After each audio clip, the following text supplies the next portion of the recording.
Hi, my name is Hannah, and today I'm going to be sharing my findings from my teacher inquiry project. The inquiry question I used to kick off my research is, in what ways can teachers empower students with diverse needs so they can feel supported and represented in the classroom? My focus was mainly on student empowerment because I think it is a valuable feeling for students to experience, and I wanted to see how I could ignite that feeling in my students. So why empowerment? Well, empowering students to take an active role in their learning is a part of an educator's job to make an equitable and inclusive approach to their practice. It is also a practice that is rooted in social justice. Student empowerment allows for students to have authority and autonomy in the classroom, which can hopefully translate to success not only in school, but in other aspects of their lives.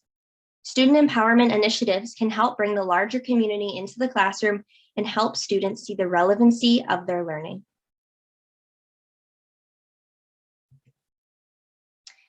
My findings. So, what does student empowerment look like?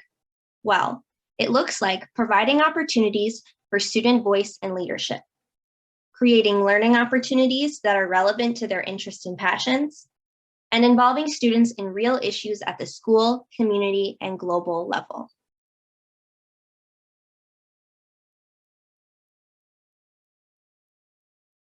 Student voice and leadership.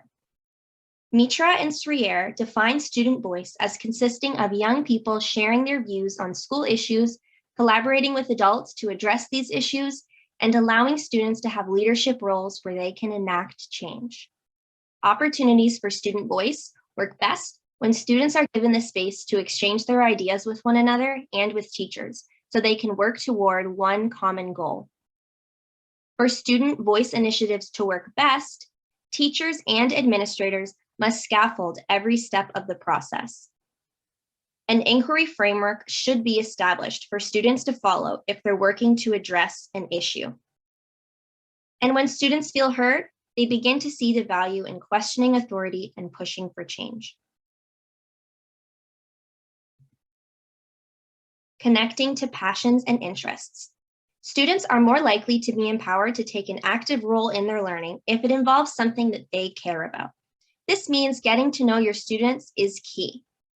When students are provided with opportunities to engage in their passions and interests outside the classroom, they are likely to feel empowered overall.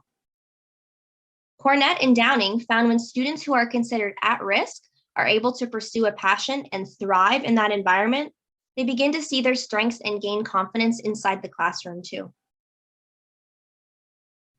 And finally, learning about real issues. Not only should students be given opportunities to pursue their passions, they should also explore and be given space to learn about real issues that are relevant to their experiences and the experiences of their peers. Students at all grade levels can explore real issues so they can see how their learning connects to the world outside the classroom. Ask students what kind of topics they care about and expose them to media texts to introduce issues to help guide their inquiry and their learning. My personal experience.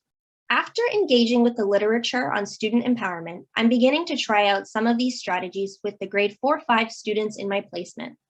I'm teaching a social studies unit where I introduce different social and environmental issues to them through books, videos, films, and articles.